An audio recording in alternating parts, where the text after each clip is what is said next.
Muchas gracias por acompañarnos el día de hoy. Muchas gracias, presidente, vicepresidenta, consejeros, por estar aquí. Vamos a hablar el día de hoy de un tema que realmente creo que ahorita está bastante en actualidad, los procesos políticos que están llevando a cabo los partidos políticos. Y creo que es importante porque no son solo unos procesos internos para elegir candidaturas, son unos tipo de elecciones primarias, algo que en México nunca habíamos tenido y que además creo que nos ha puesto a prueba en muchos sentidos. Gran parte del debate es si son legales o no son legales. Ya sabemos que nuestra legislación es sumamente estricta en ese sentido, pero también pues, se ha ido adaptando, ¿no?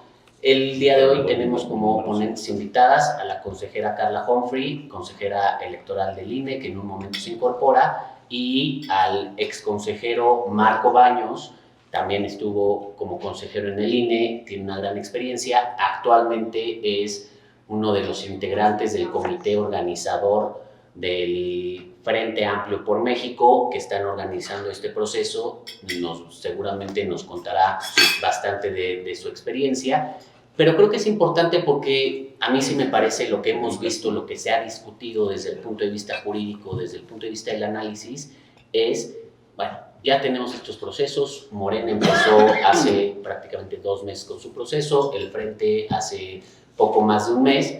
Las autoridades, ¿qué hicieron? ¿No? Vino una hondanada de denuncias, si son actos anticipados, si es legal, si se puede, la fiscalización, quién va a fiscalizar los gastos. Todos hemos visto, sobre todo del lado de Morena, espectaculares, bardas, digamos, transporte público, un desplegado muy grande. Entonces ha representado varios retos.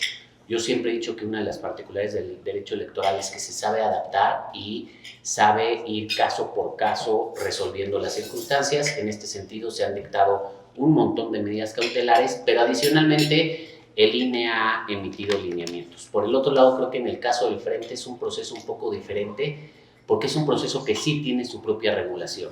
A lo mejor un poco escueta, pero sí se emitió una invitación, se hicieron diferentes etapas y se ha ido regulando cada una de estas etapas, lo cual también constituye un reto, tiene una especie de autoridad, que es este comité organizador.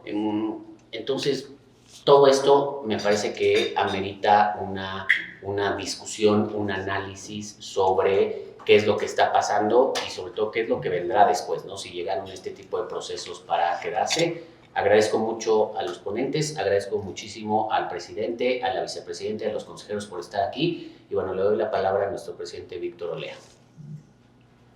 Gracias, Arturo. Muy brevemente, también agradezco, Marco, que nos acompañes, es muy importante para nosotros, para la barra institucionalmente. También a los consejeros, todos queridos amigos, Cristina, nuestra segunda vicepresidenta.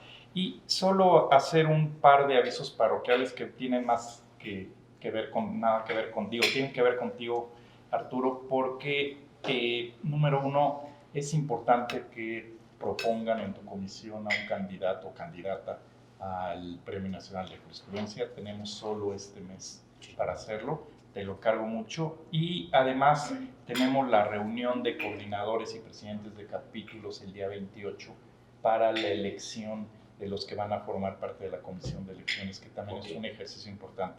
Te lo encargo mucho y adelante, no sé, pues le pasamos ahí lo tienes, Marco. Marco Baños.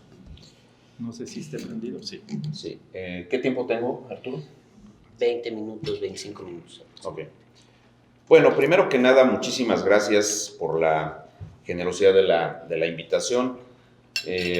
Víctor, muy honrado de estar con ustedes en esta mañana y poder compartir algunas reflexiones sobre lo que el maestro Espinosa ya ha mencionado, que es la forma en que se están desahogando los procedimientos internos de los partidos políticos para poder decidir, vamos a decirlo con absoluta claridad, este es un espacio de reflexión, las candidaturas presidenciales del año de 2024. Y quisiera empezar justamente por ese tema. Nosotros sabemos bien que la legislación electoral establece que el proceso electoral, después de todo el zafarrancho que vivimos con la discusión sobre la reforma constitucional en materia electoral y luego con el llamado Plan B, esa reforma del presidente que no prosperó, pues al quedar invalidada por la Suprema Corte de Justicia de la Nación, hace que se aplique en sus mismos términos la legislación que nosotros tenemos y que data del año de 2014. Entonces, el proceso electoral debe empezar a más tardar el 7 de septiembre de este año. La ley actual vigente dice el proceso electoral inicia dentro de la primera semana del mes de septiembre del año previo al de las elecciones, o sea, 23 respecto de 24. Y dentro de lo que es el proceso electoral, la legislación establece varias etapas. Una de las etapas importantes es la que tiene que ver con las precampañas, procedimientos internos de los partidos políticos para decidir a sus candidatos. En este caso, hablamos concretamente de las candidaturas presidenciales. Pero esas precampañas o procesos internos de los partidos deben iniciar hasta la tercera semana del mes de noviembre. Esto es, digamos, lo que en términos generales establece la legislación. Pero es un hecho concreto que el presidente de la República, en junio del año de 2021, después de las elecciones del 2021, se refirió por primera vez a las personas que aspiran a ser la o el candidato a la presidencia de la República como sus corcholatas. Dijo, si yo soy un destapador, pues entonces ellos serán mis corcholatas.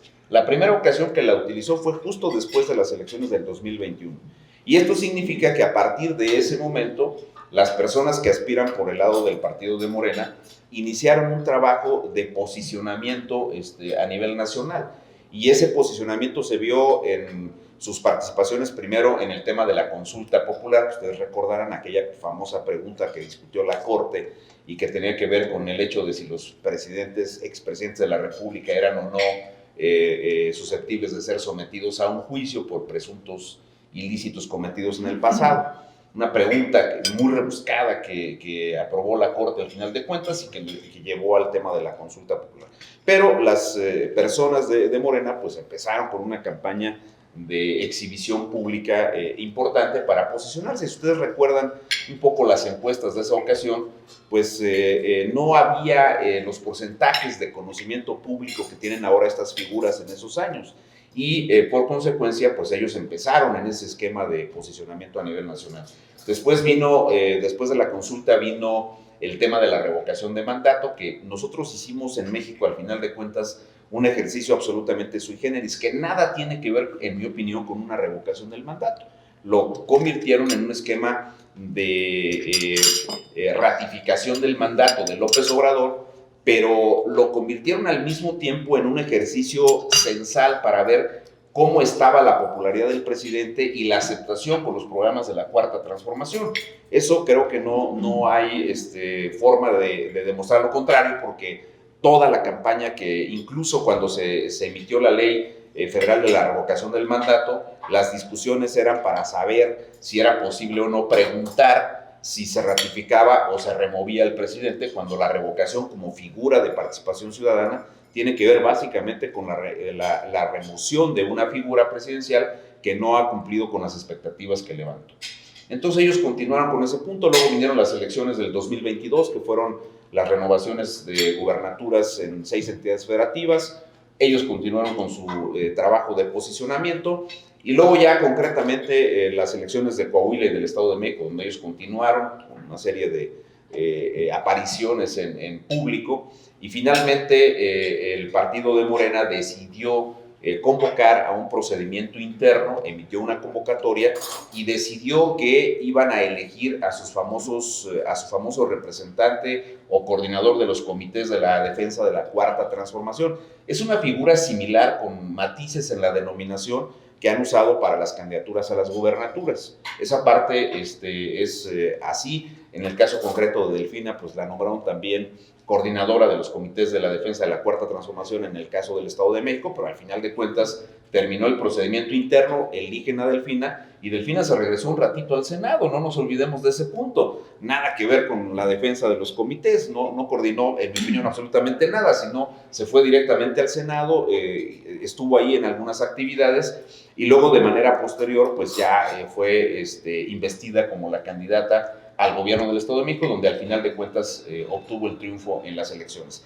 En el caso de Morena, ellos convocan a un procedimiento para designar a un coordinador o coordinadora de los comités de defensa de la Cuarta Transformación, que en el fondo va a suceder exactamente lo mismo cuando vengan los momentos procesales correspondientes, pues ella será o él será registrado como el candidato a la presidencia de la República.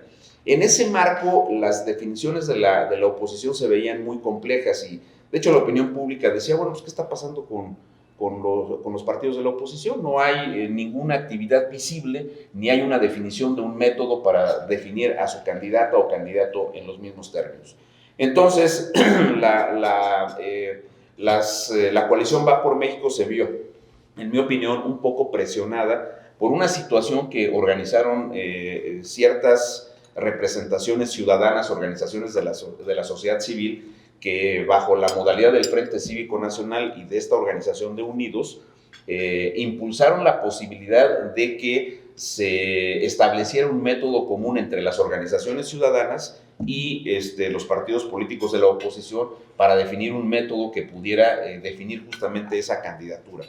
Al principio se veía un poquito muy complicado, debo decirles que en mi caso fui invitado por algunas de estas organizaciones a participar en el diseño de lo que podría ser el método, pero no se veía claro el acuerdo con los partidos políticos, lo quiero decir, y justamente por eso mediáticamente se dio a conocer la integración de un famoso Comité Electoral Ciudadano o Consejo Electoral Ciudadano, que todavía no estaba conformado en las condiciones actuales y que no estaba todavía avalado por los partidos. Fue ese Consejo Ciudadano donde estaba Sergio Aguayo, María Elena Morera, Guillermo Sheridan, Leonardo Valdés, algunos de los que estamos acá también en este nuevo comité, pero no tuvo posibilidades de prosperar finalmente porque las organizaciones ciudadanas armaron un acuerdo político con los partidos PRI, PAN y PRD para impulsar este método que se llama para la construcción del Frente Amplio por México. En ese escenario, las organizaciones ciudadanas y los partidos políticos acordaron la integración de un órgano que es como una especie de árbitro, toda proporción guardada, lo quiero decir, porque evidentemente el comité organizador del Frente Amplio por México no tiene ninguna investidura de autoridad en los temas electorales. No somos el INE, no somos el Tribunal Electoral y tampoco somos las comisiones internas de los partidos políticos para organizar procesos internos o para dirimir los conflictos que tienen los partidos políticos a través de estas llamadas comisiones de honor y justicia. No, este es un órgano sui generis, lo quiero decir. Sí tiene cierta autoridad, pero al mismo tiempo no la tiene. Y ahora me voy a explicar concretamente con el tema, un tema que hemos diseñado junto con el maestro Arturo Espinosa, pero voy concretamente al punto. La idea del Frente Amplio por México se refiere concretamente a una alianza, ni siquiera los partidos la han podido conceptualizar, les quiero decir, no hay un apuntamiento conceptual exactamente de qué es lo que quieren, algunas ideas sueltas en el discurso, pero no hay una unidad conceptual, no hay una unidad discursiva en torno a lo que debe entenderse por el Frente Amplio por México. Así que en algunos de los que estamos ahí nos hemos dado a la tarea de por lo menos establecer algunas ideas básicas de lo que significa el Frente Amplio por México. Y en rigor, en mi opinión, se refiere a esta alianza que se da entre las organizaciones ciudadanas y los partidos políticos para impulsar un método que al final pueda permitir la definición de una persona responsable, que será la que construya el Frente Amplio por México, pero que en rigor será la candidata o el candidato a la presidencia de la República en el 2024. Ese punto es eso. ¿Qué es el Frente Amplio por México? Es una alianza entre organizaciones ciudadanas, el PAN, el PRI y el PRD, donde al final de cuentas creo que sí deberíamos de tomar en consideración un punto que en mi opinión es el más relevante de todo esto. Sí es un hecho inédito y es un hecho histórico porque no habíamos visto en el pasado, más allá de los discursos de los partidos políticos, una apertura real de los partidos políticos para dejar que las organizaciones ciudadanas influyan en una decisión que es muy trascendente para el país. Los partidos, cuando están fuertes, recuerden ustedes el PRD en su momento, recuerden ustedes el PRI en su momento, el PAN en su momento, son partidos fuertes, sólidos, como Morena ahora, y deciden internamente, sin apertura. Eso de que le abren a la ciudadanía para que defina es un rollo, lo digo haciéndome cargo del punto. Lo que está haciendo Morena no es una apertura a la ciudadanía, lo que está haciendo Morena es básicamente un procedimiento donde buscan legitimar de alguna manera el tema que ya está definido por el presidente de la República. Eso creo que no tardamos mucho en darnos cuenta del asunto. Pero bueno, es mi opinión y por supuesto podemos tener opiniones divergentes sobre el tema. Ahora, aquí concretamente no es exactamente lo mismo, porque al final de cuentas la participación de las organizaciones ciudadanas se está verificando de varias maneras. Una que fue, en mi opinión, muy incipiente, que tuvo que ver con el asunto del registro de aspirantes en el procedimiento. Solo 3 personas que no tuvieron, por cierto, posibilidades estructurales, orgánicas de poder juntar las 150,000 firmas, y que uno de ellos representaba a esta organización que lucha por tener condiciones adecuadas de atención a los niños que tienen cáncer, el líder de las organizaciones en defensa de los policías y una persona que había formado parte del frente aquel que abrió al PRI en las elecciones del 88, incluso llegó al procedimiento del registro. Arturo lo recordará, con una fotografía donde él aparece con Porfirio Muñoz Ledo de un lado y Cuauhtémoc Cárdenas del otro, pero que ahora es un político, digamos, en retiro y que formó una universidad privada en el estado de Zacatecas y desde las organizaciones ciudadanas pretendió participar, pero tampoco logró acumular las firmas. De hecho, ni siquiera hicieron el intento, debo decirlo. Los registros son muy pequeños en cuanto a las firmas que lograron. Pero la participación ciudadana sí se ve claramente en el asunto de lograr imponer la construcción de una especie de comité organizador del procedimiento interno, y en un momento más les explico por qué creo que es fundamental este punto.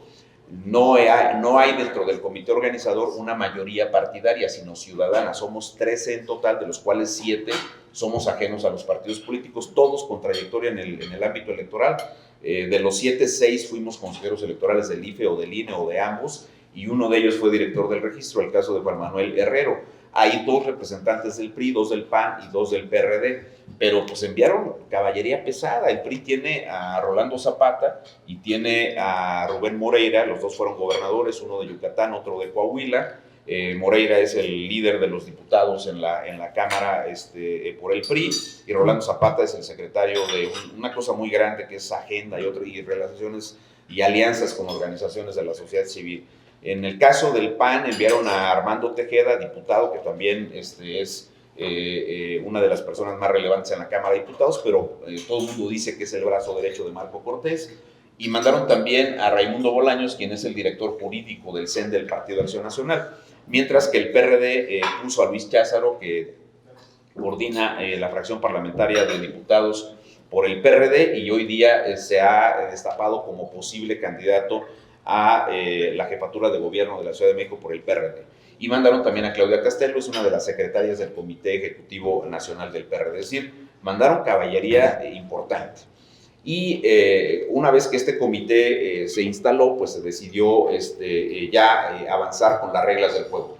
Antes de explicarles un poco las reglas del juego del Frente Amplio por México, les quiero hacer una reflexión preliminar que comprende, en mi opinión, un análisis sobre lo que es el procedimiento de Morena y lo que es este punto. Y la pregunta a responder es muy sencilla. ¿Son procedimientos legales o ilegales? ¿Son procedimientos que están adelantados al proceso electoral o no lo son? ¿Son procedimientos que podrían y deberían estarse desarrollando o no? Mi respuesta es no. El procedimiento que sigue por un lado el Frente Amplio por México y por el otro lado Morena no están previstos en la legislación. Lo quiero decir con toda claridad. Estamos completamente adelantados al arranque del proceso electoral. Estamos por fuera del proceso electoral. La siguiente pregunta es, ¿esto puede constituir actos anticipados de precampaña o campaña? Que esa es una de las discusiones públicas más importantes. La respuesta depende. Y ahorita veríamos por qué. La legislación es muy ambigua en un tema específico.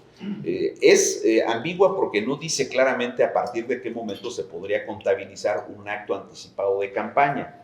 Sí es clara la ley en decir en qué momento se puede establecer la posibilidad de un acto anticipado de precampaña.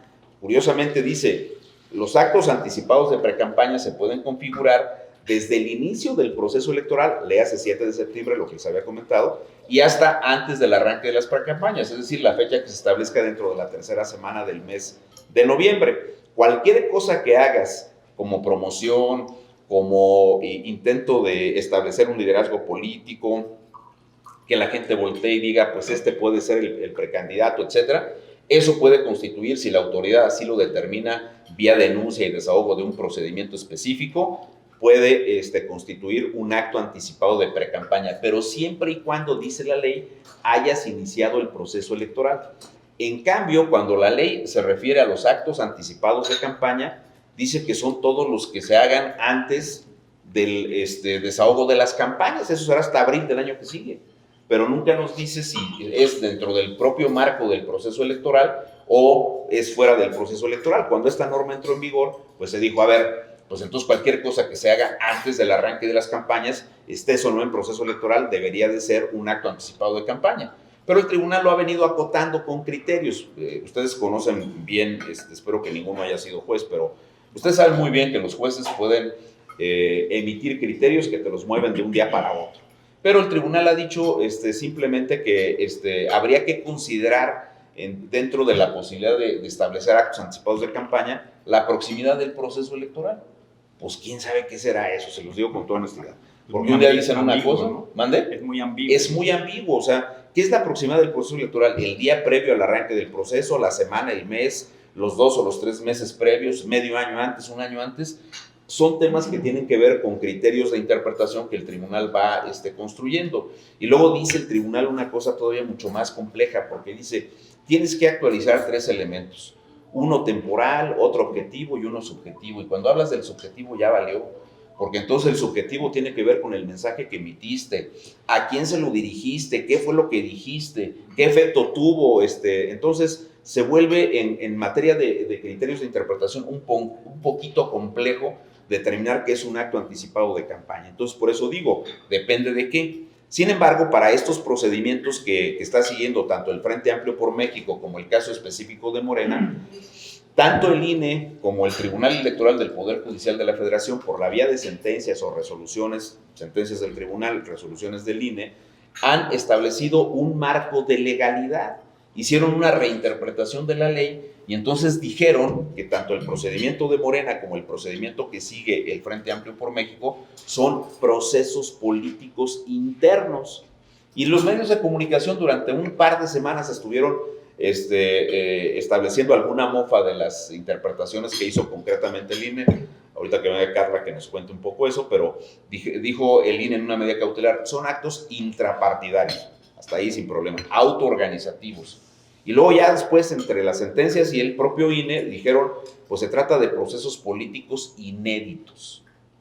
Y entonces, para poderlos desahogar, ¿qué hizo en el fondo el tribunal y el INE? Reinterpretaron la ley y construyeron un conjunto de criterios que permite el desahogo de los procedimientos. Ergo, si nosotros hacemos el análisis desde la perspectiva de la Constitución y de la ley, pues son procedimientos que no deberían desahogarse. Si lo hacemos en el marco de los criterios establecidos por el tribunal o por el Instituto Nacional Electoral, son procedimientos absolutamente legales, ¿no? Entonces, la única diferencia es que en lugar de hablar de una precampaña o hablar de actos anticipados de precampaña o de campaña, estamos hablando de procesos políticos internos de los partidos. Y entonces entramos a estos juegos de palabras que son pues claros en muchas materias del derecho, pero en materia electoral son muy vagos. Entonces, es como cuando, por ejemplo, nosotros vemos un espectacular en la vía pública y dice, este espectacular fue pagado por los candidatos a senadores, pero lo ponen con letritas chiquitas y en el fondo está una imagen de López Obrador o de Enrique Peña o de Felipe Calderón, candidatos, ¿no es cierto? Sí. Pero como la ley dice que las candidaturas pueden sufragar, pueden pagar promoción en la vía pública, vía espectaculares o bardas, le ponen un letrero chiquitito ahí abajo. Y entonces prorrateas el costo y no lo impactas a los topes de manera total. Pues así aquí, o sea, aquí estamos en un proceso político. ¿Es una precampaña? En mi opinión, sí. Adelantada, sí. Fuera del marco de la ley, sí, si lo vemos desde la perspectiva de la ley vigente. Pero si lo vemos desde la perspectiva de los criterios del tribunal y del Instituto Nacional Electoral, pues estamos en procesos que se volvieron legales, en un esquema de reinterpretación de la ley por parte del tribunal y del Instituto Nacional Electoral. Pero en ambos casos el tribunal y el INE han establecido algunas restricciones para el desahogo de ambos procedimientos. Esta es una parte que es importante que ustedes tomen en consideración. ¿Qué dijo el INE? Dijo el INE y lo avaló el tribunal. Bueno, primer punto, tienes que separar claramente estos procesos políticos de las precampañas y por tanto los tienes que hacer actos internos de partidos. Pero pues ustedes ven a Xóchitl recabando firmas, ustedes ven a Claudia en unos mítines multitudinarios, ustedes ven a Marcelo presentando programas de gobierno, ustedes ven a Ricardo Monreal haciendo un recuento de los espectaculares o de las pintas de barda que tiene Claudia Sheinbaum, y por consecuencia, pues ustedes dicen, a ver qué está pasando con este tema. Bueno, ¿qué fue lo que puso como restricciones el INE? Y fueron avalados por el tribunal. Primero dijo el tribunal, no puedes hacer llamados al voto, porque eso podría configurar actos anticipados de precampaña. Pero esto es como en cualquier rama del derecho, para que algo sea un acto anticipado de precampaña, tendría que ser determinado así por la autoridad. Alguien denuncia, se desahoga el procedimiento, y si la autoridad dice sí es un acto anticipado y sanciona, pues solamente en ese momento es un acto anticipado, menos no. Todo lo demás son especulaciones y son insinuaciones y es parte del debate público. Eso es lo primero que dijo el INE. No debe haber ningún llamado al voto. Luego vean una cuestión y ustedes díganme si eso está ocurriendo en la realidad, ya con independencia de las preferencias políticas y ideológicas que cada quien tenga. Dijo el INE y el tribunal, no puede haber difusión de plataformas de gobierno. Pues todos de alguna manera están presentando algunas propuestas que podrían constituirse en la plataforma de gobierno, incluirse en la plataforma de gobierno o en el diseño de las políticas públicas. Ya, por ejemplo, Marcelo presentó propuestas en materia de seguridad, en materia de educación, y bueno, en general los aspirantes van caminando, estableciendo su diagnóstico sobre el país, sí, hablando de cuestiones políticas, pero también de repente te sueltan propuestas específicas de qué harían si es que ganan en algún momento la presidencia de la República. Sí. Pero el INE dijo, no puedes hablar de plataformas de gobierno, no puedes hacer llamados al voto. Y la otra que a mí me parece de Ripley, en una de las cautelares del INE dice, no puedes insinuarle a la gente que quiere ser candidato. No, espérame tantito, o sea, ¿qué estoy haciendo? ¿Qué estoy haciendo? Pero bueno, pues eso son las restricciones que, entre comillas, puso el Instituto Nacional Electoral, pero dijo también una cuestión, que los procedimientos tendrían que ser absolutamente auditables. ¿Qué significa esto de que son auditables? Pues que absolutamente todos los gastos que impliquen estos ejercicios tienen que ser reportados al Instituto Nacional Electoral. Ya de manera concreta, el INE ha emitido lineamientos para notificarle cuáles son los costos que se están siguiendo en el ejercicio que se está realizando por parte de Morena y por parte del Frente Amplio. Bienvenida, consejera. Hola, qué gusto. Igual. Entonces, dijo el INE, todo tiene que ser auditable y me lo tienes que reportar. Así que pues ahora se tiene que presentar una agenda de actividades por los aspirantes, cosa que no creo que esté pasando. En segundo lugar, el Instituto Nacional Electoral se autoordenó hacer un despliegue para revisar toda la publicidad que se encuentra en la vía pública, eventualmente establecer las sumatorias de lo que cuesta y en su caso definir si eso está dentro de los topes que pusieron para estos costos. Que por cierto, se les pasó la mano a los del INE, con todo el cariño y respeto que le tengo a mi queridísima consejera, 34.4 millones de tope para los procesos políticos inéditos, intrapartidarios y autoorganizativos. Me pareció que fue una cantidad demasiado grande, pero debe haber alguna razón técnica por la cual se fijó. Eso también creo que es posible explicarlo de esa manera. Tiene también una explicación política, pero en el mundo de la especulación. En el mundo del cálculo, supongo que el INE hizo un tema parecido a lo que es más o menos la precampaña, y pusieron un tope específico. Yo no sé si, por ejemplo, y esto es una opinión mía, en el caso del procedimiento de Morena, los 34.4 millones va a dar para cubrir todo lo que han gastado. Eso es un tema que lo veremos ya cuando el INE haga los ejercicios de fiscalización correspondientes. Y obviamente también se tiene que hacer de este lado, o sea, con el Frente Amplio por México se tiene que hacer exactamente lo mismo, y eso es lo que ha dicho el Instituto Nacional Electoral. Bueno, con este preámbulo, les explico rápidamente qué es el ejercicio del Frente Amplio por México. Aquí lo que se hizo, a diferencia, digamos, de una convocatoria que emitió Morena para fijar incluso 70 días de campaña, que ellos los terminarán después de ese plazo, aquí se emitió una invitación, se ha tratado de cuidar un poco el lenguaje para no usar palabras sinónimas como convocatoria, que pudieran entrar más en el esquema del lenguaje electoral, y se estableció esta invitación convocatoria desde el día 3 de julio. Ahí se establecen las etapas y las bases a las cuales se tiene que sujetar el ejercicio. Entonces, aquí se fijaron las siguientes etapas. La primera era con el inicio, con la publicación de esta convocatoria, se tenía que hacer un registro de los aspirantes. Nosotros tuvimos 33 personas que se inscribieron internamente para el ejercicio, de las cuales, en opinión de nosotros, solamente pasaron 13. ¿Por qué 20 no avanzaron? Bueno, porque había, más allá de los requisitos de presente usted su currículum, su acta de nacimiento, su credencial de elector, tenían que hacer una exposición de las razones por las cuales ellos querían ser candidatos o aspirantes en este procedimiento, y luego después ver cuáles eran las aportaciones que en materia democrática habían tenido. Y ahí fue donde se atoraron muchos de ellos. Porque una cosa es que, por ejemplo, uno forme parte de una organización ciudadana, y una muy distinta es que uno pueda acreditar que ha impulsado algún tipo de políticas públicas, algún tipo de programas que hayan generado un beneficio de tipo colectivo. Había personas que sí, que estaban en organizaciones ciudadanas, pero no acreditaban esta cuestión. Y había algunos casos un poquito polémicos, como el caso de Juanito, que ustedes recordarán. Juanito fue candidato en la... tú te vas a acordar de él perfectamente, Carla, que fue, pues sí, fue jefe delegacional en Iztapalapa un ratitito, pero ese acuerdo o esa ocupación del cargo, siendo él militante del Partido del Trabajo, provino de una decisión de López Obrador, que un día se paró en una plaza pública y le dijo: tú vas a ser el candidato porque estos del tribunal no le dieron el registro a Clara Brugada, pero cuando tú ganes, entonces le vas a dar opción a esta señora, ¿no? Entonces él dice: no, pero es que yo soy un luchador social, yo no veo de dónde para empezar mi interpretación.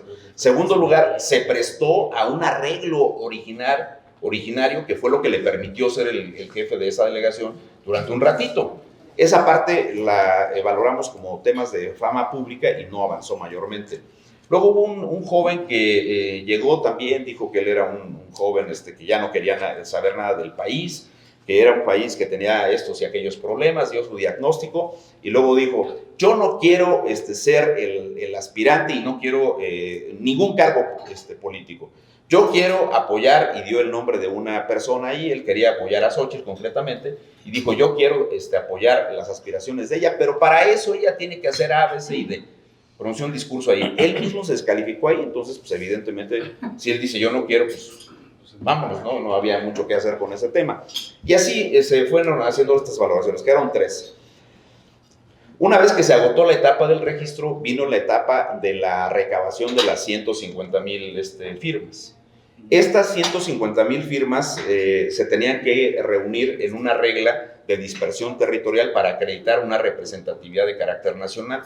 Y entonces se fijó que se establecerían en 17 entidades federativas al menos 1,000 firmas y un máximo de 20,000, hasta lograr obviamente las 150,000 a nivel nacional. Ahora, se tenía que juntar como firmas válidas, esto lo quiero decir con toda claridad. Para que fuesen firmas válidas, la empresa tenía que hacer un cotejo con un servicio que tiene el Instituto Nacional Electoral, que es como un esquema de autenticación de la credencial de elector, que se usa, por ejemplo, en los bancos. Para todo trámite bancario entregamos la credencial, los bancos revisan que el INE la haya expedido, que sea vigente, etcétera, y entonces se revisa que la clave de elector sea correcta y que sea una clave que esté vigente por parte del Instituto Nacional Electoral, es decir, que haya una credencial realmente válida que corresponda a un registro en el padrón. Primer punto. Si eso no se actualizaba, pues evidentemente la firma no valía. Segunda consideración: como este es un ejercicio convocado por organizaciones ciudadanas y por los partidos del Frente Amplio, el PAN, el PRI y el PRD, se requería que no estuviesen en los padrones de militantes de los otros partidos.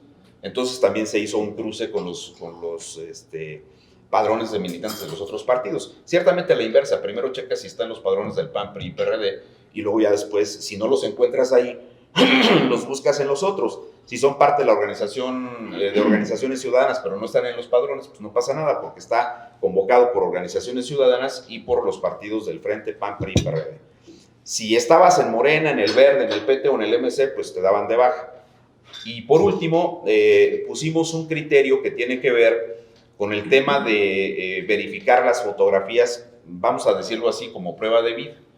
Yo voy y le digo, consejera Carla Humphrey, ¿usted quiere formar parte del Frente Amplio? Me va a decir que no, porque ella es funcionaria pública.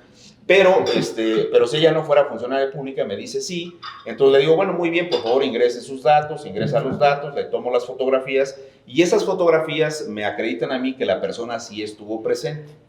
Entonces, al cotejarse las fotografías, nosotros encontramos lo que hemos visto en los procedimientos de obtención de firmas para candidaturas independientes, para conformación de partidos, y que es un tema muy lamentable. Se hacen algunos trucos indebidos que en algún momento, en mi opinión, tendrán que ser regulados de otra manera y establecerse claramente como un delito penal y meter a la cárcel a los que hacen ese tipo de cuestiones. Porque te sacan una fotografía de la propia credencial del elector. Primero, ¿por qué la tienes tú si no es tuya? ¿No? Sacan la fotografía y la suben y eso era indebido. Ahí se cayeron varios. Y aquí es el punto que yo pondero como una de las cuestiones más importantes de la definición del ejercicio del Frente Amplio por México. Porque zafarrancho de la no obtención de las 150,000 firmas por los aspirantes del PRD, pues demostraron que el comité tiene una funcionalidad y esa es la de aplicar las reglas. No cumples tú con las reglas establecidas, pues entonces te tienes que ir. O sea, es un tema claro, sencillo. Te sacaron 2 tarjetas amarillas en el partido de fútbol, pues te vas expulsado del juego, porque eso dice la regla. Aquí no cumplieron las 150,000 firmas en los diversos criterios, por las razones diferentes. Y además porque hay una cosa que yo sí quiero decir, lo he dicho en varios medios de comunicación, las etapas de este ejercicio que son sucesivas no establecen que debe haber una representación forzosa obligada de los partidos en las etapas. Es decir, si yo ya terminé la primera etapa, que es la de las 150,000 firmas, y luego voy a la segunda etapa, tengo que tener a fuerza una representación de los 3 partidos, eso no está en las bases. Estas son etapas sucesivas con reglas y los que pasan con independencia de si forman parte o no de alguno de los partidos políticos son los que avanzan y los otros no. Creo que más o menos se ha resuelto ya el tema con Mancera y con Silvano Aureoles, pero bueno, pues ese fue el punto central por el cual no pudieron avanzar. No tuvieron las 150,000 firmas válidas que se querían dentro del ejercicio. Fueron impugnados, sí, pero hay una especie de procedimiento interno que evidentemente se tiene que seguir. Primero se agotan las instancias internas de los partidos y después se puede acudir al Tribunal Electoral. Entiendo que el caso, por ejemplo, de Jorge Luis Preciado, que dijo ya tengo las firmas, pero no tenía nada, fue al Tribunal Electoral, pero el Tribunal reencausó a la Comisión de Honor y Justicia del PAN. En el caso del senador Mancera, si es cierto, como se ha dicho en los medios, que fue al tribunal, pues se tendrá que reencausar a la Comisión de Honor y Justicia del PRD. Y en el caso de Silvano Aureoles, él dice que fue a la Comisión de Honor y Justicia del propio PRD, aunque no tenemos ninguna evidencia de que haya sido así. Vamos a ver qué ocurre, pero al final tendría que ser esa la primera cuestión. Ok, trasciendes la etapa de las 150,000 firmas. La segunda etapa es un foro de carácter nacional y la aplicación de un par de encuestas que dimos a conocer ya concretamente el día de ayer. De las 4 personas que habían recabado las 150,000 firmas, ahora solamente quedaron 3. Con los resultados de las encuestas no avanzó Enrique de la Madrid y entramos a la última de las etapas de este ejercicio. Esta última etapa tendrá 5 foros regionales que serán, pues mañana lo tenemos en Durango, el sábado en Monterrey, el martes en León, si no me estoy equivocando, el jueves en Guadalajara y el sábado en la ciudad de Mérida. Son los 5 foros. Después de los 5 foros habrá la aplicación de una encuesta nacional que valdrá el 50% de la calificación para determinar quién es la persona que obtiene el resultado favorable y que por consecuencia es la responsable de integrar el Frente Amplio por México. Y luego vendrá una jornada que le llamamos de consulta, le hace de votación, del 3 de septiembre. Estamos pensando en la instalación de al menos 2 centros de consulta o centros de participación, de votación, por cada uno de los 300 distritos electorales federales. Y en cada uno de ellos habrá entre 3, 5 mesas de casilla, dependiendo del número total de las personas que queden inscritas en el Registro Nacional de Participantes y obviamente su dispersión a nivel de las entidades federativas. Esa jornada de consulta tendrá un valor también de 50 puntos y tendremos que ponderar con la encuesta para saber, una vez que estén las 2 ponderaciones, quién es la persona que gana el ejercicio, que daremos a conocer el día 3 de septiembre. Más o menos en estos términos es como va el ejercicio. Por supuesto que si hay preguntas, pues yo estaré atento a poderlas responder. Si quieren, dejamos que la consejera Humphrey Sí, perfecto, exponga y ya al final hacemos una sesión de preguntas, porque también es importante entender cómo lo está viendo la autoridad, cómo lo ha visto y qué es lo que ha hecho. Consejera Carla Humphrey, bienvenida. Gracias. Ya la presentamos, es consejera electoral del Instituto Nacional Electoral, fue previamente consejera electoral del Instituto Electoral de la Ciudad de México, trabajó en entonces FEPADE, tiene la verdad es que una gran experiencia en la materia electoral y una gran trayectoria, y muchas gracias por acompañarnos, consejera. Al contrario, muchas gracias a ustedes. Primero les quiero pedir una disculpa, yo pensé que era 8:30, no a las 8, así está, les puedo... en mi agenda está a 8:30 y venía con una entrevista en el coche. Por supuesto, pues agradezco al presidente Víctor Olea, que además tengo el gusto de conocer desde hace muchos años ya, así que encantada, sí, Maravilloso. encantada de verte. Arturo, muchas gracias por la invitación, gracias a todas y a todos ustedes. Aquí a mi amigo Marco Baños, también mucho gusto verlo como siempre, ahora en estas lides, ¿no?, distintas, acompañando una cosa que ya el propio tribunal, pues un tema muy raro, ¿no?, porque sí empiezan distintas formas ahora para elegir quiénes pueden ser las y los candidatos presidenciales, y en este tema, pues es importante decir que pues las reglas no son claras, ¿no? Porque los criterios que tenemos respecto del tribunal de cuándo puede ser un acto anticipado de campaña, de pre-campaña, pues ya estaremos en la pre-campaña, porque había criterios subjetivo, personal, etcétera, de cuándo podría acreditarse el tema de pre-campaña. Habíamos tenido quejas ya, y como instituto, antes de que el tribunal empezara a actuar, porque aunque había habido ya, por ejemplo, impugnaciones respecto al procedimiento que sigue Morena y sus aliados, pues el tribunal pues no había resuelto, no nos ha dicho bien a bien si es un acto anticipado de pre-campaña o no. Había habido mucha presión con el INE de qué va a hacer el INE para frenar esto. Pues es que el INE no determina esto. Todas estas quejas, el INE solamente resuelve las medidas cautelares para evitar un daño que sea irreparable, que siga sucediendo, en fin, pero pues no determina el fondo del asunto. El fondo lo resuelve la sala regional especializada y la propia sala superior, así que estamos siempre un poco a la mitad de qué hace el INE y pues no tenemos esos elementos jurídicamente para actuar. ¿Qué hicimos? Un poco, y estos son los antecedentes. El 15 de junio la Comisión de Fiscalización instruimos un monitoreo de toda la propaganda, todos los espectaculares que había respecto a ambos procedimientos, porque ya había de ambos lados, pues esta, si pudiéramos llamar propaganda. Se iniciaron después estas medidas cautelares resolviendo pues esta instancia que tenemos en la Comisión de Quejas y Denuncias, en las que se emitieron para el Frente, bueno, todavía no era Frente, pero para pues Morena y sus aliados, una especie de lineamientos que tenían que seguir en sus eventos. No podían, por ejemplo, promover candidaturas para la presidencia, no podían presentar plataformas electorales, tenían que llevar un reporte de gastos, tenían que darnos a conocer los eventos que iban a realizar, justamente para que nosotros pudiéramos también hacer este monitoreo de los eventos que estaban realizando. Finalmente, el 10 de julio aprobamos en la Comisión de Fiscalización unos lineamientos que ya marcaban muy claramente qué es lo que tenía que hacer la unidad, que llevamos a Consejo General y que la Sala Superior validó, a la par de que estaba resolviendo una sentencia en la que estaba obligando a que el INE hiciera unos lineamientos.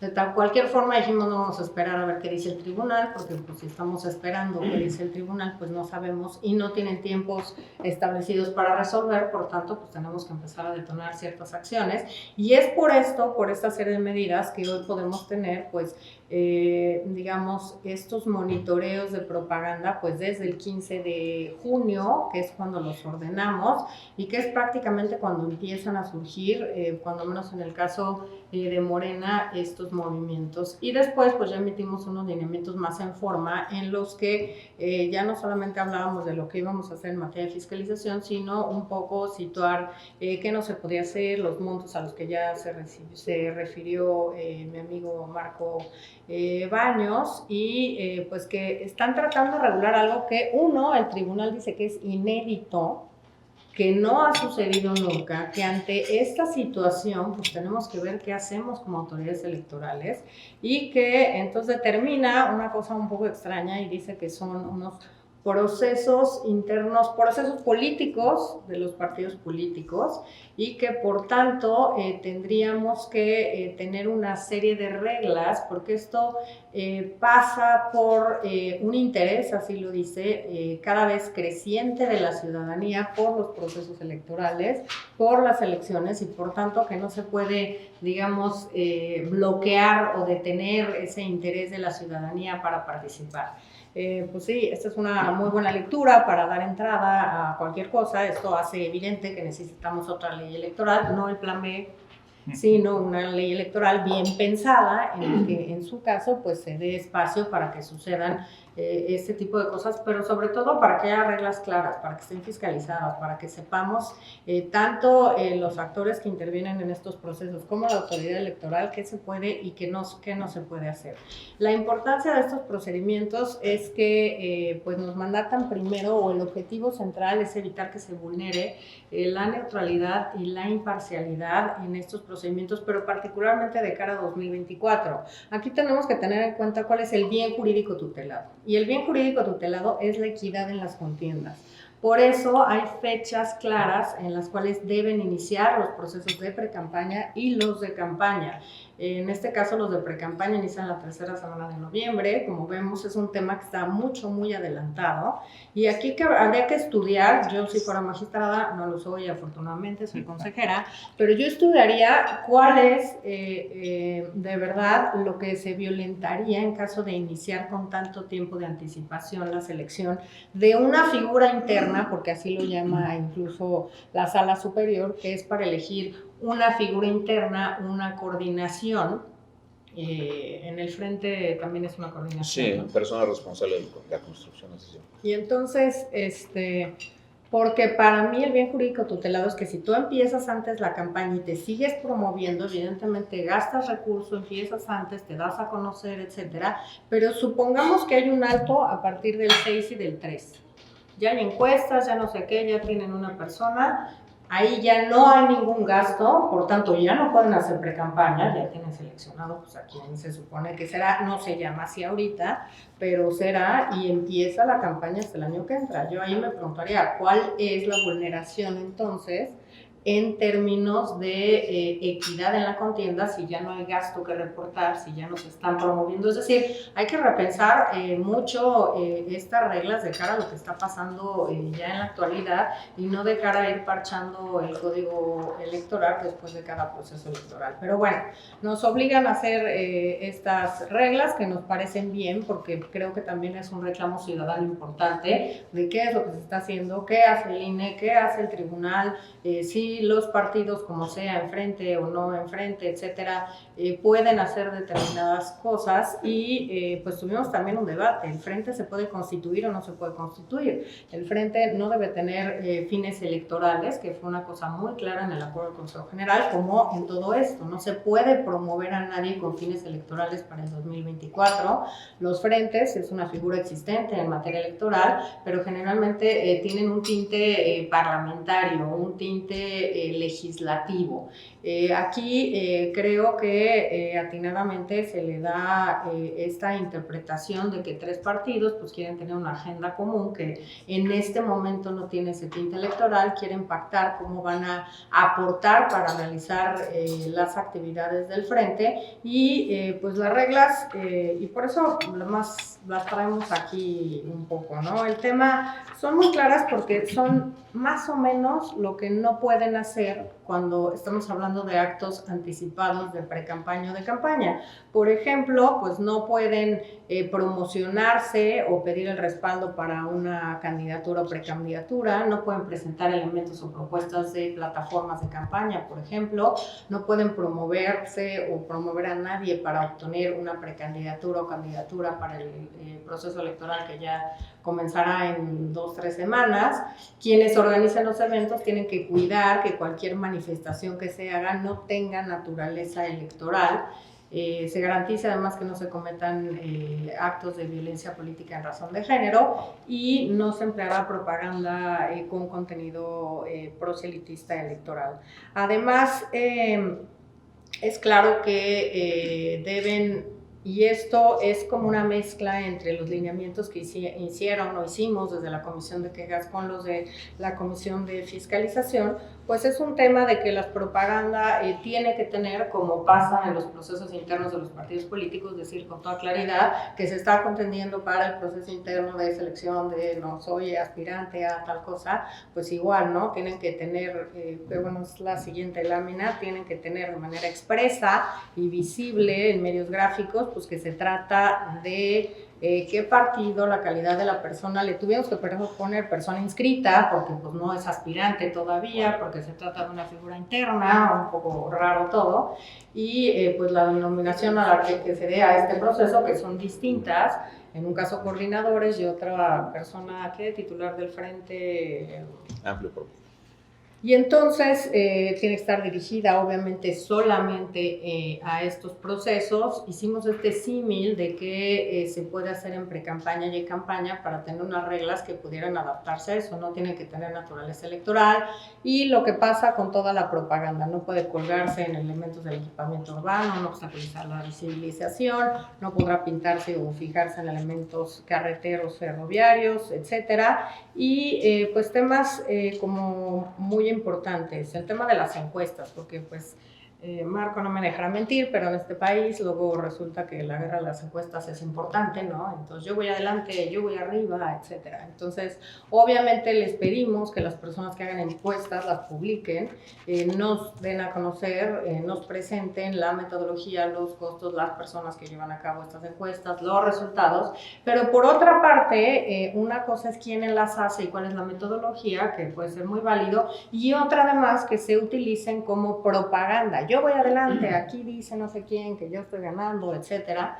Entonces son como dos casos distintos. ¿Quién las hace, la metodología, etcétera? Y por otro, si se utilizan con efectos de propaganda, ese costo por promoverse vía supuestamente ir arriba en una encuesta, pues también será cargado al Frente, bueno, al Frente o a Morena y a sus aliados como gasto ordinario. ¿Qué es importante de la sentencia del tribunal? El tribunal, no lo voy a criticar, bueno, un poco, no ha establecido claramente si son actos anticipados de campaña, de pre-campaña, no. Entonces deja esto a tú, ve contabilizando, ve viendo qué hay, ve viendo las conductas, ve llevando la cuenta para, en su caso, si decidimos que es acto anticipado de pre-campaña, tú lo sumes acto anticipado de pre-campaña. Si dices que es de campaña, lo sumes allá y veamos en esos términos si se está infringiendo con alguna parte pues, de los requisitos que deben tener las y los candidatos que bueno, vayan a ser postulados, como por ejemplo pues, no rebasar el tope de gastos de pre-campaña o cuáles son las sanciones que se tienen que imponer en este caso. Aquí pues jugamos un poco, Marco lo sufrió, a que si el INE hace algo, el tribunal lo dice no, niño malo, te equivocaste, así no es. Y si no lo hacemos, es el colmo que no hayan hecho esto. Entonces, es un poco complejo, ¿no? Porque no estamos ante definiciones claras. Entonces, en este momento estamos, ¿qué? Recabando toda esta información, toda la propaganda, todos los gastos. Estábamos pensando incluso en dar... Eso se me ocurrió a mí y a algún otro compañero, pues tener semanalmente, pues estos, dar a conocer públicamente, pues este recuento, digamos, de propaganda de cada uno, pues de los procesos que se están llevando a cabo. El tema es que no podemos tener claro, pues el costo pues, de la propaganda, quién las tapa, porque esto significa un tema de fiscalización que también pues tiene su propia lógica, tiene que haber una garantía de audiencia, hay que ir a buscar, por ejemplo, a la persona, a la empresa que tiene los espectaculares y decirle, oye, enséñame el contrato, quién lo pagó, por cuánto lo pagó, por cuánto tiempo, cuál fue el costo, etcétera, etcétera, etcétera. No es así de inmediato que podemos decir, sí, hay 752 espectaculares, por ejemplo, en la ciudad de Puebla, eso sí lo podemos decir, pero no sabemos el costo y tampoco queremos ser irresponsables en decir, van a ir a preguntarle a solo una empresa y entonces ya van a decir los costos que hasta ahora llevan ya son tantos y quizá tampoco ese es el costo que están todavía erogando en este momento. Por supuesto, además establecimos una regulación muy clara respecto de qué pueden hacer las personas servidoras públicas o no, que es pues bastante similar a lo que pueden hacer el artículo 134 constitucional, por ejemplo, aplicar los recursos de manera imparcial. Las personas servidoras públicas pueden ir a los eventos de ambos movimientos, digamos, en días inhábiles. Establecimos que su participación no debe incluir elementos de naturaleza electoral o equivalentes y que tienen que mantener, digamos, un perfil bajo, no ser el orador principal del evento, por supuesto. Las personas legisladoras, el propio tribunal ha dicho que tienen un estatus distinto porque son representantes pues, del pueblo, ¿no? Y por tanto, pues pueden acudir a distintos eventos en días y horas hábiles, siempre y cuando no descuiden sus labores parlamentarias. Y además, las personas inscritas, porque se nos exigía mucho por parte de Morena que como ellos exigieron que las personas que ostentaran un cargo público renunciaran al cargo público, pues querían también que los del frente renunciaran también a estos cargos. Nosotros dijimos, perdón, no hay una sola base jurídica para exigir que renuncien, ni siquiera cuando van a ser ya candidatos, cuando son legisladores tienen que renunciar un secretario de Estado, un fiscal, etcétera, pero vaya, ya hasta plazos ya cuando estás cerca de los tiempos de campaña y para registrarse, pero pues en este momento no lo hay. Tratamos incluso, y haciendo un símil, en 2021 fue la primera vez que hubo reelección legislativa para Cámara de Diputados, para el Senado la primera va a ser esta, y intentamos justamente hacer eso. Oigan, ¿saben qué? Pidan licencia porque no van a estar compitiendo en igualdad de condiciones con las personas que no tienen el cargo y que quieren ser diputadas o diputados. Al final el tribunal nos dijo que no tenían que renunciar. Entonces dijimos, oye, no puedes hacer uso de los recursos con los que cuentas como legislador porque estás violentando la equidad en las contiendas. Las casas de campaña, las personas que estén a tu cargo en la propia Cámara de Diputados y que pague la Cámara de Diputados. Entonces, las oficinas de atención a la ciudadanía, etcétera, pues para nivelar la cancha y que pudiera haber pues acceso, de por sí es una figura que quedó pésimamente mal regulada, pues tener condiciones más o menos equitativas en la contienda. Entonces, pues el tema de que las personas servidoras públicas, pues evidentemente tienen que tener y ajustarse a la ley, no estar en días hábiles en estos eventos, no ser las personas, digamos, oradoras principales de estos eventos, y los legisladores y legisladoras con otro estatus que ya también ha reconocido el propio Tribunal Electoral. Radio y tele no pueden hacer uso en radio y televisión, queda estrictamente prohibido, no pueden comprar espacios en radio y televisión para estos eventos y no se pueden difundir los procesos políticos, ese nombre que ahora le dio el tribunal, o el nombre, imagen, voz o cualquier otro elemento que identifique a las personas inscritas en estos eventos como tal. Los montos de financiamiento, pues la otra parte que nos faltaba era cuánto podían aportar las personas, y sí, tuvimos debates respecto de cuánto podían aportar, incluso tuvimos un debate importante respecto si las organizaciones de la sociedad civil, por ejemplo en el caso del Frente, podían hacer aportaciones, y dijimos, bueno, empezamos a ver, bueno, sí, pero hay que ponerle límites. Le dijimos no, porque por ahí se puede colar cualquier financiamiento ilícito, puede ser del extranjero, puede ser de empresarios, puede ser, entonces dijimos, ¿saben qué? Mejor hay que bloquear que las organizaciones civiles puedan hacer aportaciones a ambos movimientos, porque no vamos a poder controlar, a menos que nos den acceso a sus cuentas, como sucede para los partidos de nuevo registro, ¿no? Que tenemos que tener acceso a sus cuentas un par de años antes, etcétera. Entonces decidimos bloquear esa opción, no pueden aportar, y establecimos estos límites: límite individual de aportaciones de aspirantes en dinero o en especie a sus actividades, 2 millones. Las aportaciones en dinero y en especie por parte de militantes y simpatizantes, 537,000 pesos, y las aportaciones, por supuesto, que rebasen el límite de 90 UMAS siempre serán o deben ser, que es un tema de fiscalización que siempre traemos, evitar el flujo de recursos en efectivo, porque es mucho más difícil rastrear el efectivo, y por tanto, pues la fiscalización, que a él le falta darle un buen apretón de tuercas en general a la fiscalización electoral, no solamente en estos procesos, pues no pueden hacerlo con aportaciones en efectivo. En materia también de fiscalización, se determinó que debían haber gastos, gastos vinculados al desarrollo. Establecimos como en qué casillas o en qué cuentas debían reportarnos cada uno de los gastos que tienen que erogar para estos procesos los partidos o el frente. Por ejemplo, gastos vinculados con el desarrollo y organización de los procesos, de estos procesos políticos, gastos vinculados a las personas inscritas, propaganda utilitaria, gastos operativos, traslados, etcétera. Y hay un tema también como muy importante, bueno, dos muy relevantes. Uno, tuvimos un caso reciente en el Estado de México con la venta de amblitos y delfinitas afuera de los eventos, ¿no?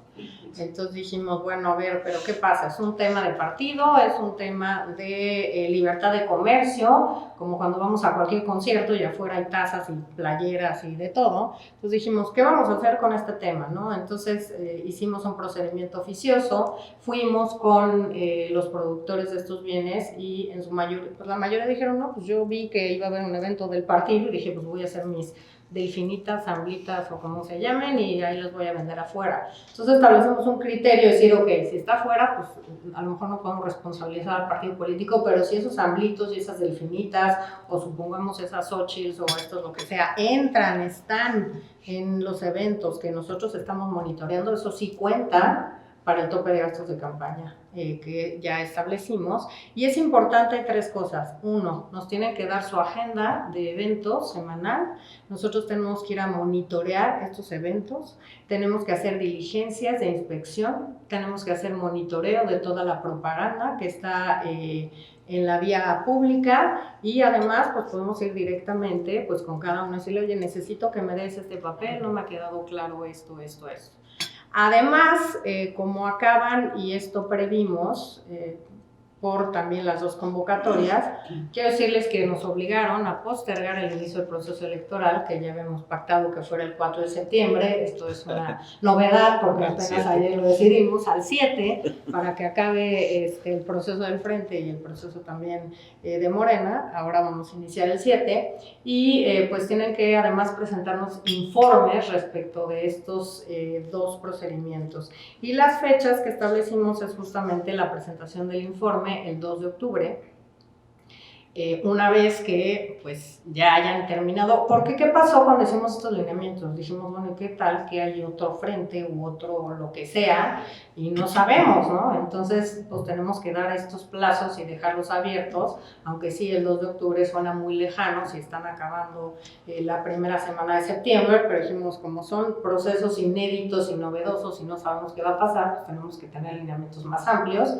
La presentación del informe el 2 de octubre, le hacemos una notificación de errores y omisiones, revisamos y decimos, esto no nos está cuadrando, no nos está dando esta información, tal, y ese oficio se los notificamos el 24 de octubre, nos tienen que responder en 10 días, vence el 3 de noviembre, pero digamos todos estos pasos para llegar al 15 de diciembre ya para tener estos dictámenes en el Consejo General. ¿Por qué era importante esta fecha? Porque la tercera semana de noviembre inician los procesos de pre-campaña y queríamos ver si alguna de estas personas no puede estar en estos procedimientos. El 15 de diciembre ya lo sabemos. Es decir, todavía en el curso de estos procedimientos de pre-campaña ya saben, o internos de selección de candidaturas, ya sabemos si alguien puede o no participar, y pues además si puede o no ser registrado como candidata o candidato para, en este caso, la elección presidencial. Entonces, por eso establecimos pues estos plazos que nos suponen un trabajo adicional. Ahorita venía en una entrevista y justamente el presidente creo que dijo que deberíamos por lo menos pedir 10,000 millones menos, y decía, bueno, claro, pero cada vez tenemos que estar haciendo cosas. Esto es algo que no tenemos tendremos que estar haciendo ahorita, porque pues ahorita se supone que pues no tendría que haber ninguna actividad como esta porque no han ni iniciado el proceso electoral. Entonces, ¿qué les quiero dejar en el tema?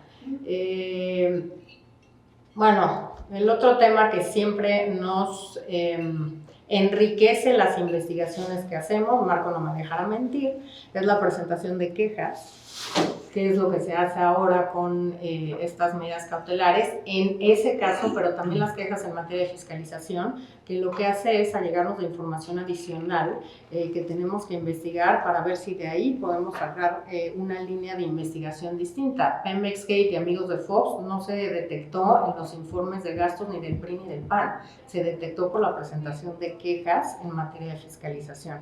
Entonces, pues es importante también que la ciudadanía conozca que se pueden presentar quejas de ambos lados respecto, por ejemplo, en el caso de fiscalización, que me parece muy relevante, en el caso de pues que se sepa pues, de fuentes de financiamiento, de cómo están pagando determinadas cosas, propaganda espectaculares, eventos, etcétera, cada una de las personas pues, inscritas, como les llamamos, a cada uno de estos procesos, el del Frente y también pues el de Morena y sus aliados.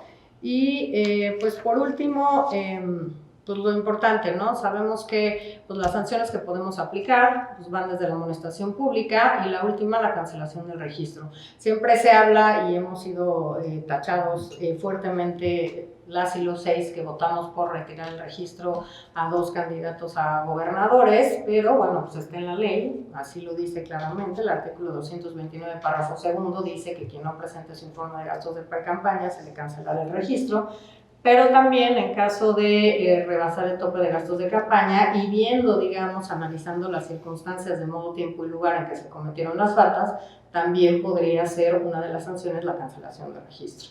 Entonces, ¿qué estamos haciendo?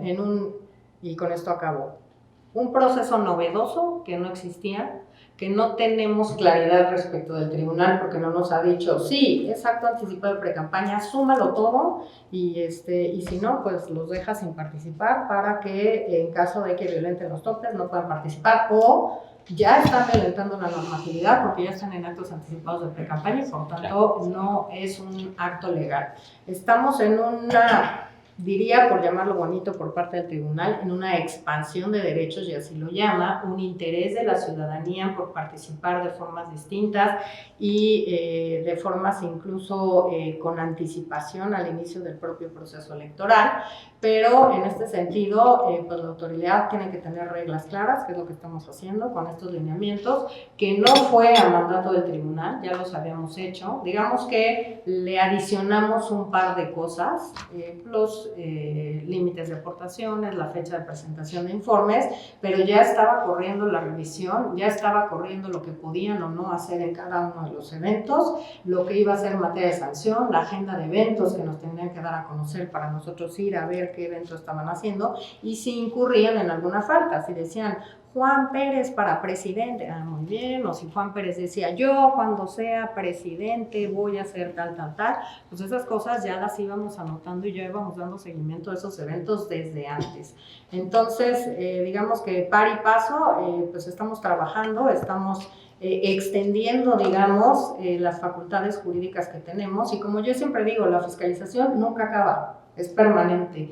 Lo decía también mi ex jefe Lujambio, no se dan cheques en blancos para los partidos políticos, esto tiene que ser continuo y yo creo que en una reforma importante que tenemos que tener como país es no me importa si ya estás en el ejercicio del cargo, si yo acredito que violentaste la norma electoral, tienes que dejar el cargo y asumir las consecuencias y yo también hablaría de que el delito de corrupción no debería de prescribir, porque tenemos filas y filas de personas que quieren ir al poder legislativo, no por muchas ganas de trabajar, sino por tener fuero para evadir, obviamente, la ley. Y creo que eso es dos pendientes muy importantes que tenemos en nuestro país. Muchas gracias por su atención.